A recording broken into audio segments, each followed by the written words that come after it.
Boom, just like that. Another episode of the AOA podcast. What's more fitting on the eve of our country's birthday than discussing our country's most number one disputed and talked about, discussed conspiracy theory, the Kennedy assassination? The National Archives are saying that they have released 99% of all the documents pertaining to the Kennedy assassination. Dear Lord.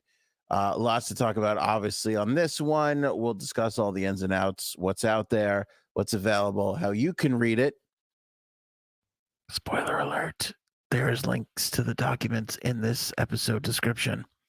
And what is still to come. So we'll go over all that. Plus, the FAA approved their first flying car ever. The future is upon us. And some sad news here as Robert De Niro lost his grandson. Very tragic news here in the New York area. We'll get to all that and more on this episode, baby.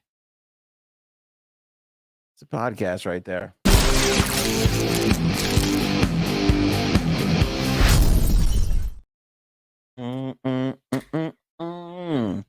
Welcome in, everybody. Happy birthday, America. Happy birthday to you.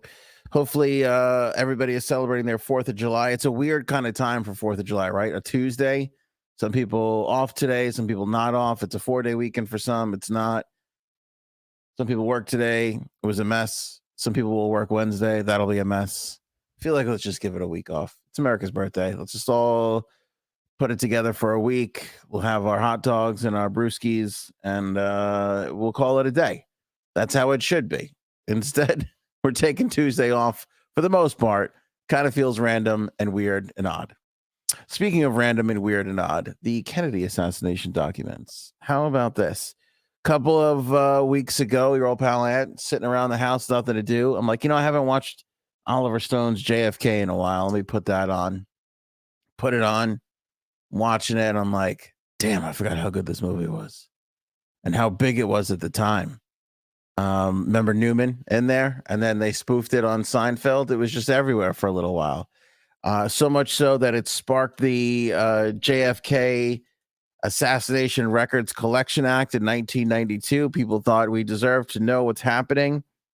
I'm watching the end of the thing there, and I think it comes up on screen. I forget. Correct me if I'm wrong. I'm sure some of you guys out there really know. It was like, all the documents will be released in 2036 or 2032 or something like that. And that's like the last thing that shows up in the movie before we fade to black. And I just remember thinking, wow, like we're so close to it. This is going to be amazing. And then here we are a couple days later, and they're like, actually, we decided to release everything hella early. And here you go. It's all out there. So for those of you that are curious, there are tens of thousands of documents to review in the link in this episode's description. So you can head on over to the link, whether you're on Spotify or YouTube or Facebook.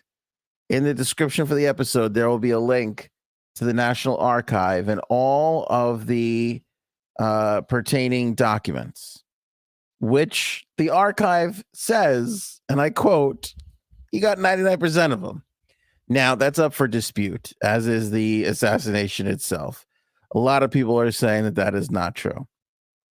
But regardless, the Collection Act said that basically they had to release everything regarding the Kennedy assassination. The archives just a few days ago said 99% of the material has been made public. In a memo released on Friday, President Biden revealed that the archivist finished the review in May and that the remaining documents authorized to be declassified had been released to the public. This comes on the day of the previously established deadline to declassify the documents. The Warren Commission's report on Kennedy's assassination initially was sealed. 2039. There you go. Until 20. I knew I had it in my notes. That got upended by the JFK Records Act in 1992, as I said, to produce all the documents regarding or in and around the assassination. The law required that they all be released by 2017. Donald Trump along with President Biden as well. In in two of the past two presidencies, they postponed the disclosure of several documents on several occasions, citing advice from the FBI, the CIA, and other intelligence agencies. So here we are, 2017, right? Some 50 some odd years later, 40, 50 years later, and they're still after we've already passed a law saying we're going to put all this stuff out. Here's the FBI, the CIA, other intelligence agencies in 2017 going, maybe actually hold off on that. Just need a couple more years. Need a couple more years on the whole thing. During his presidency, President Trump released tens of thousands of documents during his administration. Most of them included redactions. The Biden administration released more than 14,000 documents related to Kennedy's assassination by December, which is when the president ordered a 6-month review of the remaining records. More than 2,600 documents have been released since then, including the 1,103 that were posted publicly just this past week. NARA worked in concert with agencies to jointly review the remaining redactions in 3,648 documents in compliance with the president's directive, according to the National Archives, which they said in the statement, quote, between April and June 2023, NARA posted 26,072 documents containing newly released information. Nearly 13,000 documents on the attack were ordered to be made public by the administration in December, and 1,500 more documents were released in the 12 months prior. You're thinking, what? Huh? A lot of documents. Well, a lot of documents here. White House Press Secretary Karine Jean-Pierre said Friday that the president's memo on the newest batch of documents was released as part of the administration's continued commitment to government transparency. Sorry. Under President Biden, she said, under President Biden's leadership, agencies have fully declassified over 16,000 documents since 2021. This action reflects his instruction that all information related to President Kennedy's assassination should be released, except when the strongest possible reasons counsel otherwise. So government transparent. We're keeping these things a secret for your protection. Okay. We're going to release these things. Okay. We're going to release these things because you all need to learn the truth. Okay. We're holding on to a couple of things because we're not ready to show you the truth yet. It was 1963. I mean, it's 2023. It has been 60 years. It's time to let it out. I mean, is it me, or is it just so obviously an embarrassment that we, whether it be the CIA or Lyndon Johnson himself, LBJ, or a conspiratorial mishmash between a lot of them, but whatever it was, we had our own president whacked, it feels like, right? And it doesn't feel like the right time to say that there's ever going to be a right time to say that, right? Doesn't that kind of feel like it is? Like, all right, we'll go totally transparent. We're going to be totally transparent. Unless the strongest possible reasons counsel otherwise. That's hysterical. That's such wonderful language. What would the strongest possible reasons be? That this was bad? That a lot of these conspiracies are right? That there had to be a second shooter? So on and so forth. Now, you're thinking that's 12,000. I'm not going to read all those. What's the most interesting thing? Well, I'll be honest with you. I haven't poured through all of it yet, but overwhelmingly, what's jumping out as the most important document in this latest document dump of the Kennedy assassination documents is the fact that Lee Harvey Oswald was a Russian agent. So there's a document in these documents. It's from Russia, full disclosure, but they are claiming that Lee Harvey Oswald was a Russian agent. Obviously, a lot of the uh, theories surrounding Lee Harvey Oswald, that's no surprise to anybody, right? He was in and out of Russia a ton. I know there was one case where he went from Helsinki, or he was traveling, and he got into the capital. He got into the Russian capital like super quick. Like to this day, unless there's no explanation for it, unless he was, you know, a Russian agent. They can't figure out how he got in so quick and got out so quick. Certainly, a lot of people are wondering. Obviously, we have the Russian conflict, the Cuba stuff. I mean, when you roll together all the jazz regarding the Kennedy assassination, right? Um, you have the Cuba stuff with the mafia. You have the conflict with Russia. You have social equality, right? And everything going on with that. 60 is a huge time for change. Kennedy's ushering in a new era. He's doing things differently. He doesn't want to go into Vietnam. So there's the generals and the war machine and that whole theory, right? Wasn't Robert Kennedy just on Joe Rogan's podcast talking about exactly that? Kennedy didn't want to give into the military industrial complex, and his own generals had him rubbed out. There's a theory out there too, and it was in. I mean, I guess this is mostly the JFK movie, the Oliver Stone's JFK, right? And it just seems so crazy plausible to me that there were just so many people, right, that wanted Kennedy out, that this idea that it just kind of came together, that it wasn't like, one of the guys from the mob and one of the guys from Russia and one of the guys from the CIA and one of the guys from the Joint Chiefs of Staff, right? That they all got together in a meeting room somewhere in a dark room, and they all decided that they were going to do this. But rather, this idea of this group is unhappy, that group is unhappy, that group is unhappy, and then this theory gets floated out there of the assassination, and then nobody does anything to stop it, but everybody kind of does things to help it, right? This whole theory of like, there wasn't a driving force behind it, but because of all of the enemies he was making, that an idea could get floated out there, and how it could magically kind of come together without there being like a quote unquote project manager, without there being somebody going like, okay, we have to make sure we get this done by this date. We got to make sure we get this done by this date. We got to make sure we got to get the people in place. We got this and that, right? That it could actually work between the CIA, Secret Service, outside countries, organized crime, that without really this driving force and this huge map of this, all the dates and times and tasks and objectives they need to get done in order to do this, that it could actually happen mistakenly almost. There's something about that theory that just makes a ton of sense to me. It just makes the most sense of how this idea of, well, what if we just killed him?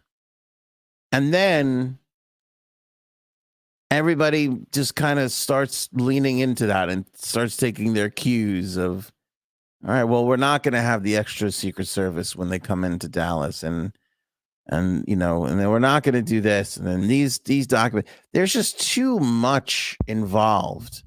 Again, this idea of, we talked about this a lot during Epstein's bullshit, right? Like, was he an Israeli agent? Was he a USA agent? And then it's kind of like, well, how do you know? How do our own countries even know? This one's a double agent. This one's like, it's not like a video game or a movie where you're like, oh, that's a good guy and that's a bad guy. When you're dealing in this world of espionage and spies, you don't always know. Could a CIA agent be also a Russian agent and vice versa? And I'm sure that shit happens. I'm sure it happens all the time. I'm sure that as our country comes across foreign secret agents, that we try and convert, get information from, neutralize, etc., so on and so forth, that it's not like a catch in jail and this and that. I'm sure they follow them and they give them information, and there's like, it's a long period of time, you know? He could have been working for both. And again, like I said, all this kind of crazy stuff and these stars just kind of align. Now, look, is what happened in Dallas a choreographed event? Yeah, I think so. Somebody had to be behind that. But again, I think this accidental conspiracy theory is the best theory out there. Of like, the Secret Service failed to do this, the CIA failed to do that, local cops failed to do this, you know. All these groups kind of started coming together and meeting because of all the things that Kennedy was doing. It was happening, and it was just kind of like out there in the ether. And then somebody just kind of executed it. And then, so what happens when you get done and finished with everything and you start to analyze these documents, you start going through everything, you start to put it all together like, holy shit, this would be bad for everybody involved. This would be bad for not only Americans to know, but it would be bad for the CIA to show what exactly they did and what was wrong. This would be really bad for the Secret Service if it got out that they could have put extra agents down in the field on that day in Dallas and didn't. Why weren't they covering the most obvious spot for, you know, when the car was going to slow down and he could have gotten shot, and he did get shot in that? Why were there no agents in certain, like, it? You start to look at all of it and you go, oh, this theory of he was a problem for the establishment, and it just made sense for each group, each aforementioned group, the mafia, the Secret Service, the generals, the Russia. It just made sense if he wasn't there. Just made too much sense. Just this, like, that kind of theory, and everybody kind of does their own little part, and even though there was no grand, it just makes a lot of sense, if you ask me. You know, so I don't know. I like that. That seems to be the most plausible theory, and the reason why we're still not getting the documents. So, like, as I said, Russia claiming that Oswald was a Russian agent. Okay, fine. That's a document that you could release. It's Russia claiming it. Is it true or not? We still don't know. It's blurry. I could see that kind of thing getting out. But as people are pouring through this, they're estimating that there's still roughly like 4,000 more documents that need to come out that haven't come out. There was a document that the Warren Commission did. And I know that that's not a part of this document dump. Like, they had done a full study on Oswald getting in and out of Russia and how he did it so quickly, and whether or not he was a Russian asset. And we know a study was commissioned. We know a study was done. It was presented to the Warren Commission, or by the Warren Commission, and that was kept classified. And now that's not even, like, they don't even know where that is. Like, among the archivists and the people that are super interested in this, they're arguing like, well, where is this? The guy who wrote the screenplay for JFK, the Oliver Stone movie, he went on, his name is Jim Dugenio. He was on Fox News the other day, and he had printed out a couple of pages of one of the documents that was released. And it was labeled 4-page document. You flip to page 2. Page 2 is completely empty. You go to page 4, and page 4 is like the worst sort of remnants of a bad Xerox machine. Not even a photocopy, folks. I use the term Xerox machine on purpose. It's just a bad. Remember in the late 80s, just the bad Xerox copies you would get. It looked like that, and nothing on the page was legible. So there's still a lot, even though there's this like push towards transparency. I feel like it's that old gag of like, well, we 99% of the time, like, we can claim, where are those documents? Well, we've got 99% out. I don't know what the people want, You know, we've got 99% out. We're still working on the like it's that old American way. You know, make it look as good as you possibly can, even though everybody and your mother knows you're getting screwed on this one. What's the secret? Well, there is no secret. We've put out 99% of the documents. Unless we were strongly counseled otherwise by common sense and the fact that nobody wants anybody to feel that the FBI, the CIA, or the Secret Service would let their own president get killed because he was making too much noise. Seems nuts, right? It kind of seems crazy. I mean, it's tragic. You know, it's kind of like, you know, having, you know, now that I'm a father and there's certain things you just don't say to your kids. So when bad things happen or, you know, when they ask you about something, you don't want to tell them the absolute truth. So you give them that sugar coated 99%, you know, kind of deal. It kind of feels like that. Like we all kind of know where this is going, but if we never really admit it to each other and it's never publicly confirmed, we always have that little bit of deniability that helps us go to sleep at night, right? Just that little bit of deniability. I was thinking about this too as I was reading over some of the documents this afternoon. Do young people care about this at all? I'm 40, right? So this was obviously before Kennedy's assassination was before my time, almost 20 years, in fact, before I was even born. But I grew up in a generation of, you know, the adults being like, oh, we all remember where we were the day Kennedy was assassinated, you know? And then, you know, subsequently from there, becoming like a huge Beatles fan, like the part of the Beatles phenomenon comes from the Kennedy assassination. Nobody ever really puts that together, but the country was in such a state of depression in 62, 63, and 63. It was a tough time in 60, 61, 62, right, of his presidency. 63, he's killed. The Beatles land and start their conquest of America in 64. So it's like the Beatles is what got us over the Kennedy assassination. The Beatles were our new girlfriend. We could look at the Beatles and we could become obsessed with this, and it was happy, feel good music, and it made us feel better. And we didn't have to think about all the bad stuff with Kennedy. And, you know, it was great. I'm convinced the Beatles would have still been big, but I'm convinced that the Beatles don't become the worldwide phenomena that they were if it wasn't because Kennedy was killed. Because that put the world in a place where we just needed something new to latch onto so bad. And here come the Beatles, and boom, it's that moment where they just become, they're in a new stratosphere. They're iconic, right? So all that kind of stuff, like I've always been interested in the Kennedy assassination because of that.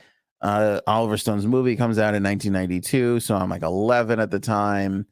You know, maybe I'm 15 before I watch it on cable one night and I really get hooked on it, right? So it's kind of, you know, again, it didn't happen to my generation, but again, all the adults in my generation lived through it and they were kids. It was impressionable on them. So I feel like my generation knows about it.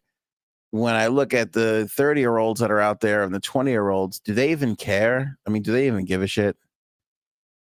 You know, I mean, again, now my parents who lived through this were still alive. Is that what they're really waiting for? Is it another 10, 15, 20 years before that generation is totally gone and they put this stuff out there and then it's a faint memory for the rest of us? Because that's kind of what it feels like. I don't think we're going to go the rest of the world's existence without ever knowing what happened. I just think that they're just still waiting. They're just still waiting for the people who this affected the most to pass away before they just go ahead and put it all out there. Because then the generations who really are not near it at all are like, all right, okay. You know, it's like trying to explain to a 10-year-old now the significance of the Twin Towers. They just don't get it. They understand. Like you could explain it to them all they want. They'll just never go through it the way those of us who were alive that day went through it. And the generation who was too young to go through it, but on the 10th year anniversary, we're going through it and they kind of understand it now, you know, so they kind of have a little perspective on it. They just, They just can't touch it the way, the other people can that live through it. So I feel like the same thing happens, with this, you know. All right, now Lisa says that the Beatles didn't do shit and she watched the funeral on TV and that I am so off. I appreciate that. I appreciate that. I'm going to put this into review, Lisa, and then in 60 years, we're going to release the findings of your statement versus mine. No, but I mean, it's the truth, though, right? He's killed November of 63. The Beatles land in 64, right? I mean, the Beatles became the thing that turned everything around. I mean, listen, not for everybody, right? We're still in the middle of civil rights and everything else.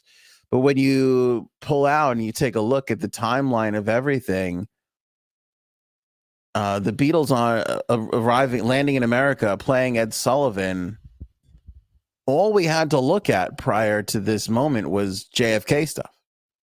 I mean, think back again. I hate to draw parallels here to 9/11, but when baseball started up again, when Saturday Night Live came back, there were all these little moments of like, let's turn our attention away from the bad thing that happened and look forward to something else or a bit of normalcy, right? We're all trying to get back to a bit of normalcy.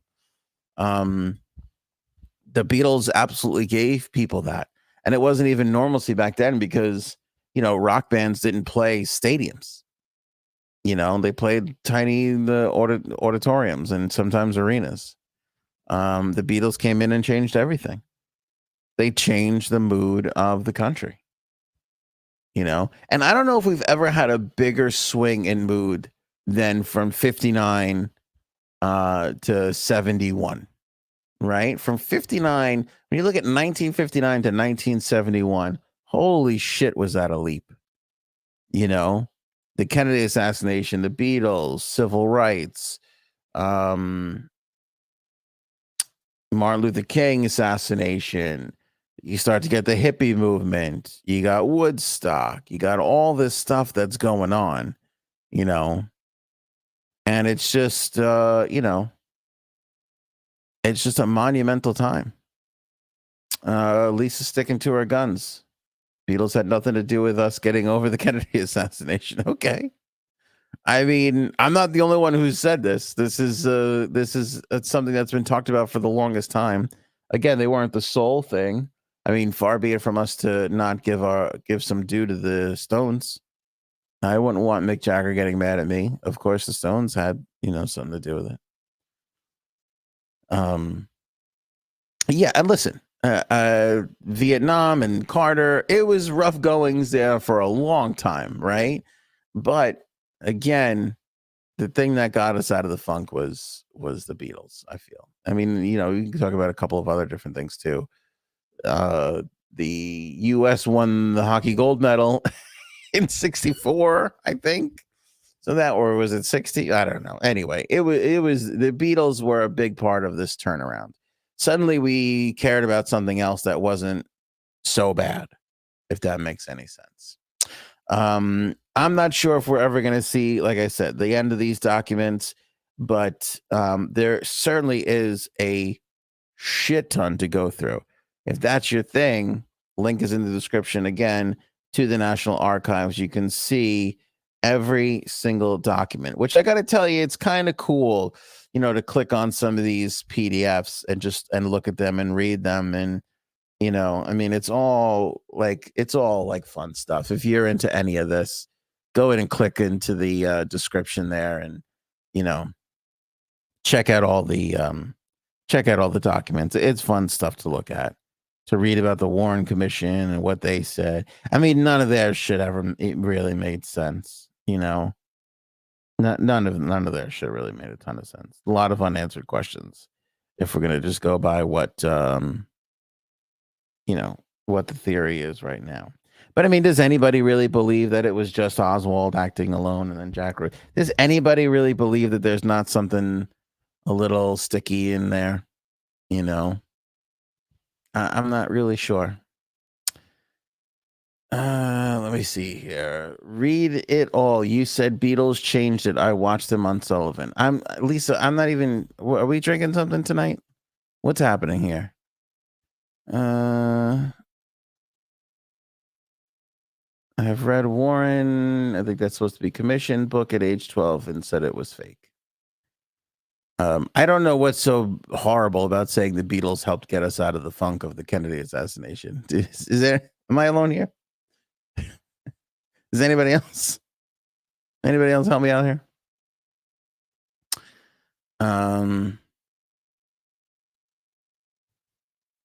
Sybil says, Aunt, you're an old soul. Thank you. Robin. Come on, Lisa. Come on, Lisa. Come on. I mean, what got us out of it? The Robert Kennedy assassination, the death of Martin Luther King. Those certainly were not, 10 poles of happiness in those moments. It was the Beatles. It was the rock and roll revolution that was starting to happen. It was, that was all the stuff. Those were all the happy moments, that led it to, so you could follow it all the way to 69 with the moon landing. And then back to my previous statement of saying 59 to 71 is such an interesting time. You have the moon landing in 69. You have the Mets winning the World Series. Very important.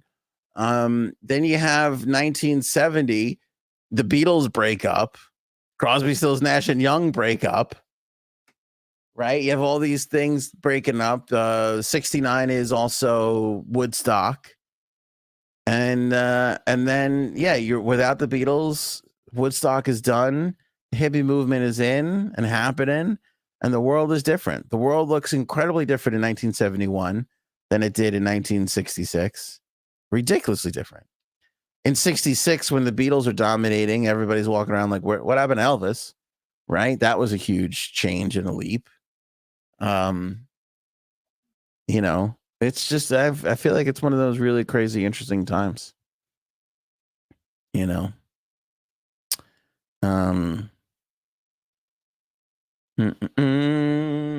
Paige, I don't know, nor does anyone for sure, but I'm enjoying the trip down memory lane. I'll tell you what, it was on JFK is on Max right now, HBO, the old HBO Max, I think. It was fun to watch it again. A lot of bad, I don't know what happened to the costume department there. I don't know if they're in charge of the wigs. A lot of bad wigs. Lots of bad wigs. But everybody was really good in that movie. Everybody was really, Oliver Stone killed it in that movie. Mark, what's a Beatle? That's good. I like that.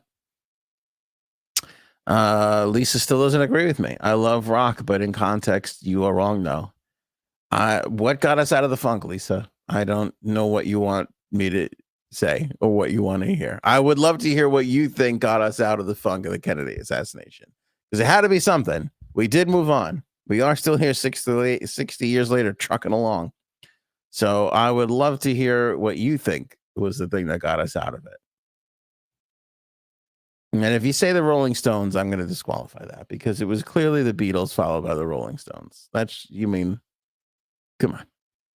Come on, Lisa. Don't forget to grab a copy of Oval. That is the new novel from Frankie C's wife. Boom. There it is right there, which you can get right now with a link in the description below. Grab a copy of it. They have it on Kindle and a hard copy like I have right here. Reviews are coming in. Everybody seems to love Erin's first book. I'm very proud of her. I think we're going to be getting together for the 4th, and we're going to be filming some of our thank you videos from those of you who purchased early on in the first couple of days. And then we got some thank you notes to sign and send out and do that whole spiel. So it's going to be a working holiday for us on 4th of July for sure. It's definitely going to be a working holiday, but we're looking forward to it. Love saying thank you. All the support has been so great. Paige got her a copy last week. That's awesome. Thank you for that. Ms. Justice just put a copy of the link in the live chat there for those of you that are watching on YouTube. So there you go. Jimmy Coco Pop, Vietnam took your minds off it. I mean, that's not a happy thing though, right? We're talking about things that kind of got us out of those funks. And Vietnam, definitely not one of those fun things. Mark, throw on some DMB. There you go. There's my man. DMB has been covering She's So Heavy the last couple of shows out. They're picking up some Beatles on their live tour there. It's very, very exciting. Anyway, more on the JFK stuff. Of course, we'll follow it. Like I said, link in the description if you want to download the material for yourself and take a look-see. And, all that business and jazz. And all that jazz. It's just a nice thing to say. But we'll be following this. Like everything else we're following. We're following, if you're wondering, how many things are we following? Roughly 11 million things. We are somewhere in the 11 to $14 million range of stories. I don't know why I said dollar. In the 11 to 14 million story range of shit that we're just following.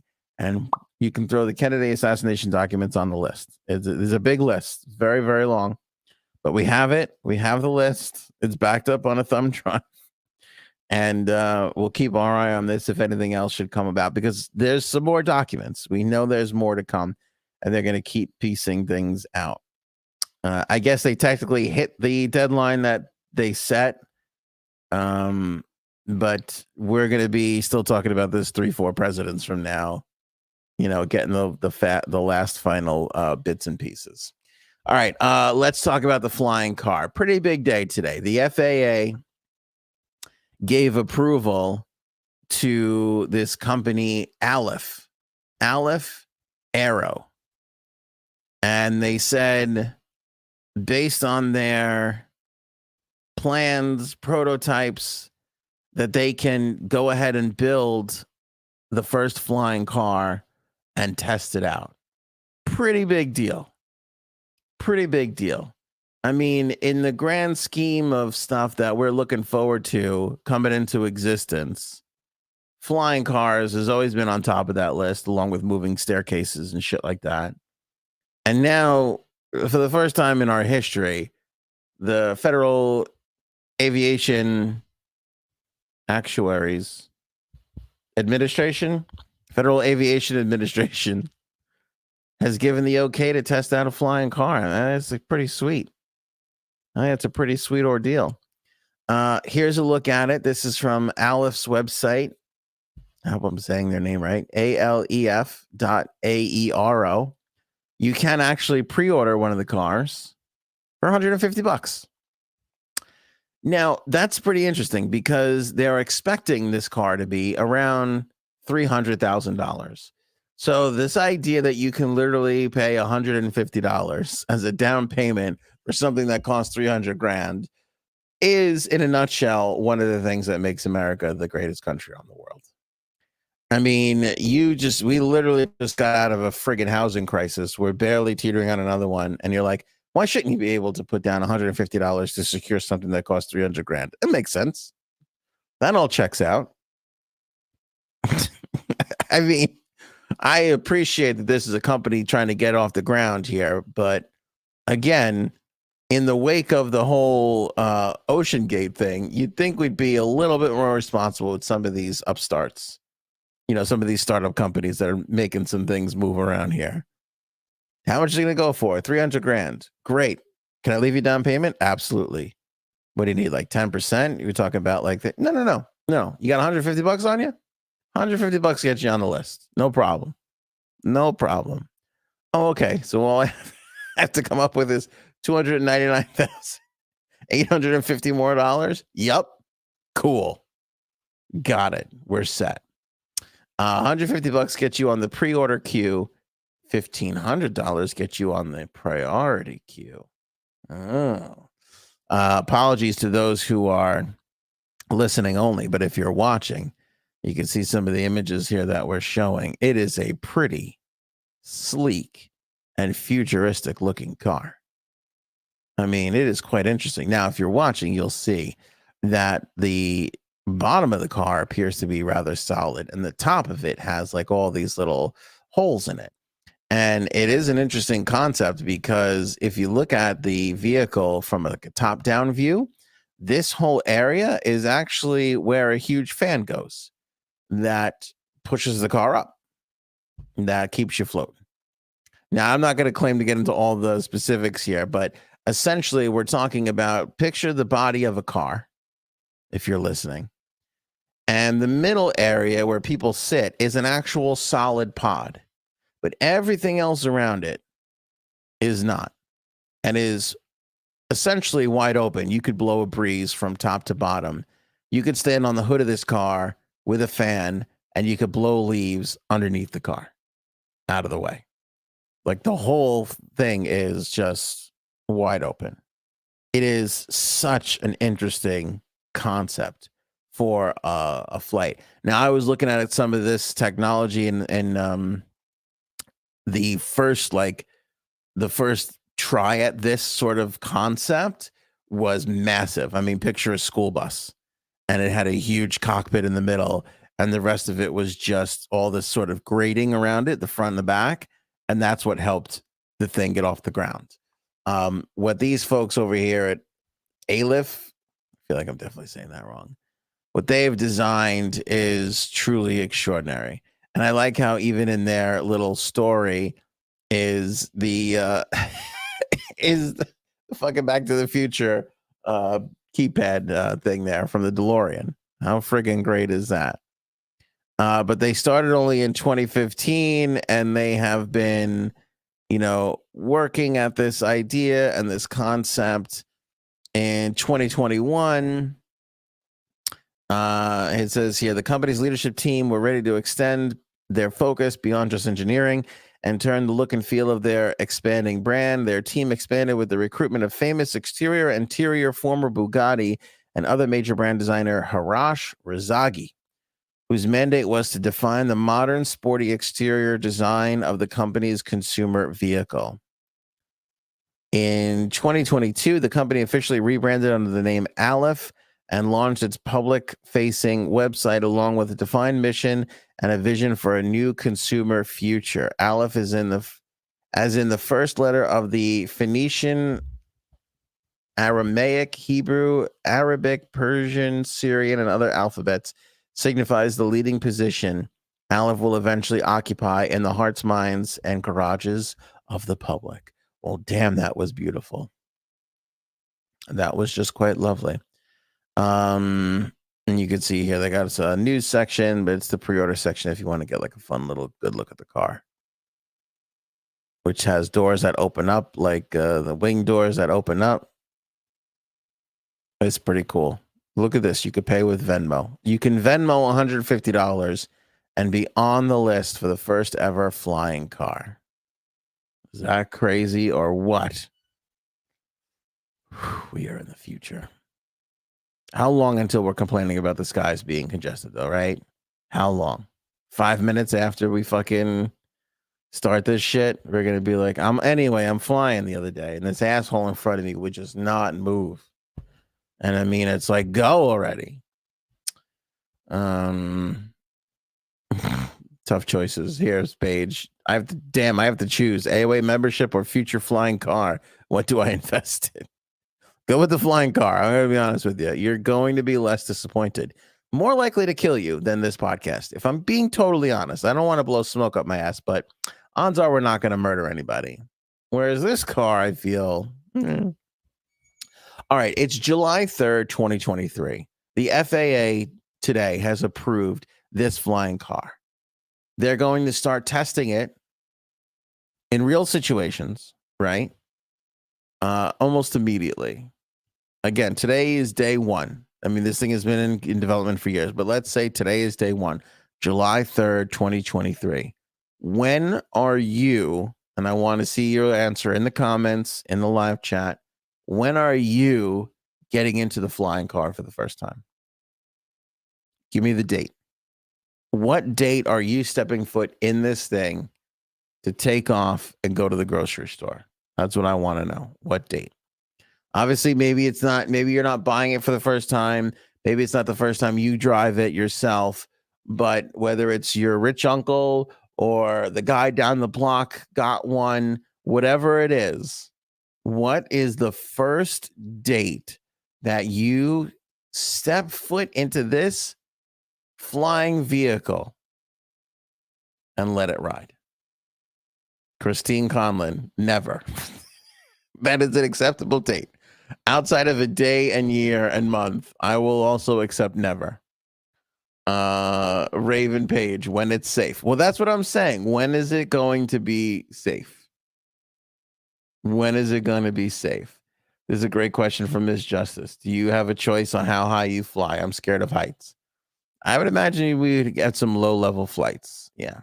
Well, it opens up a whole new thing too, because I mean, this is weird because when I lived in New York City and I lived in Queens, I live right by JFK Airport. So I was eye level. I could look at passengers on the flights from Air France and British Airways and American Airlines. I could go up to my second floor and be eye level with passengers. People would wave to me when I was using my bathroom sometimes. That's how close we were. But we were always used to low level flying jets, right? That's just what we had. We didn't have a lot of like single prop planes rolling around because, again, I lived in the flight path, JFK Airport, biggest friggin' international airport on the Eastern Seaboard, right? When I moved out here to the Hamptons, I realized they got one of these local little airports every 5 minutes. And people literally, there's a whole airplane culture that people literally like fly. Like they had this whole big fight over the East Hampton Airport over here. And so I got involved for a little while with that. And the amount of people that are like, yeah, I get in my plane on a Saturday morning and I'll go fly to Philadelphia or I'll go fly to Connecticut and I'll spend the day there and I'll, stay overnight and get back on my plane and go. And I'm like, who the fuck are you? Who are these people? But a couple of the guys were really nice guys, blue collar guys. Like, yeah, it's more affordable than you think. They have Hondas for the skies, as one guy told me. I'm like, you're flying your own plane? He's like, it sounds like a big deal, but it's more like a Honda with wings. I was like, all right. He's like, I like flying around. And so there's this whole FAA structure on where you can fly at what heights, depending on what you're playing. So to answer Miss Justice, your question, yeah, I mean, I'm sure they're going to have certain levels because they got to look out for the single prop planes. They got to look out for obviously the big jets. We got military stuff out there to worry about, police helicopters out there to worry about, right? Emergency responder helicopters, all that jazz. So I'm sure there's going to be some sort of space that they can do that with. And my guess is going to be, it's going to be relatively low, for several reasons. If you're crashing from 500 feet in the air, that's a big boom and a big boo-boo. If you're crashing from 200 feet in the air, not so bad. But again, that's going to change. What's going to be allowed in New York City is going to be drastically different than what gets allowed in Montana, I like Robin here, November 31st. Okay. Mark, October 21st, 2085. Good date. A little ways away, 60 years of flying till you get in there. Will, July 6th, 1:42 a.m. That's very soon. That is very soon. Sybil, 2030. That seems like a fair amount of time. That seems like a good amount of time. I had a rule when it came to outer space travel, and I'm going to stick by that rule today. 10 years. 10 years when I see that this is a safe thing, that people are doing this, 10 years after that first mission is done, then I will think about it. But I'm going to wait 10 years. I'm not going to be an early adopter. This is not going to happen. This ain't Laserdisc. I got burned once. I ain't getting burned again. All right? Fucking who saw DVDs coming? It was all Laserdisc back in the day. Anyway, I'm thinking 10 years. 10 years after the neighbor starts flying around, then I'll go, all right, I'll get in this. Because we're seeing it with the self-driving cars right now, right? I would kind of get, I'll see the video of people like, oh, I'm in Arizona. All right, I'll drive around in a self-driving car in Arizona. It's fucking Tucson. I mean, how bad could it be? Even if the thing fucking runs into a wall. I feel like we're in Arizona. We're doing 20. It'll be fine. 30 miles an hour. There's fucking nobody in that city anyway. It'll be fine. I would get in a self-driving car in Arizona. Would I get in one in New York right now? Absolutely not. No fucking way. There's just no way. And it would have to be running in New York for quite a bit of time for me to then get into a driverless car in New York City and just let that take me wherever we need to go. Because there's too many people. There's too many, like, I might need to like back out of this or swing left, swing right. And I want a human being in there, as flawed as we are, to make that happen. Oh, here's the thing for Miss Justice. Miss Justice, it's like a way into my biggest fears. Can you imagine the driver's exam when the flying cars come around? I can't even imagine. My son is 7. He's 10 years away from driving. I'm already terrified about it. And this is just regular cars on the ground. Terrified. No, I cannot imagine what we'll be talking about when we got flying car tests. Because, I don't know about you, but I think most people feel like the tests we have now for cars that are on the ground is inadequate and not really good enough. It's not really reassuring. If you can pass one of those tests, doesn't mean you can necessarily drive good. So, no, I can't imagine what that's going to be like. I still can't imagine what that's going to be like. But for the low price of $150, you can get yourself on the list for the flying car. It's true. I got to tell you something. I can't even remember when my cable bill last was $150. Okay, I'm up to like 2 something right this fucking point, and yet I can get myself on the list for the flying car. That's amazing. That is amazing to me. Fucking $150. On what other planet can you reserve a $300,000 item for only $150? It's crazy talk. That's like wandering into the Lexus dealer right now going, yeah, that $90,000 car you have. Can I put a nickel down on that right now? I'll be back. I should be fine. I'm going to put 5 cents down on the $90,000 car. And then we'll get it together. We'll figure it out. I like Will's answer. When the price drops to 50 grand. What's amazing about this is I don't even know if this is some weird sort of element that they're put. It looks like plastic to me. If I could be honest with you, it looks entirely like plastic. Like I would be surprised. It is electric. So you're going to have some batteries to deal with, but I think we're going to be surprised. 300,000. I think we're going to be surprised at how fast the prices on these things come down. Same thing with electric cars too, right? Because Volvo's going all electric, and then Ford and all these companies now are starting to they're going to have their entire fleet be electric. The prices of electric cars are going to start to drop. It's going to be like what a big screen TV was like 10 years ago. Remember when a big screen TV, like a 50-inch TV came out, and it was like $5,800. Now you could literally buy a 75-inch TV in Costco for 35 cents. It's amazing. Honestly, the whole thing is crazy. It's insane where it's come.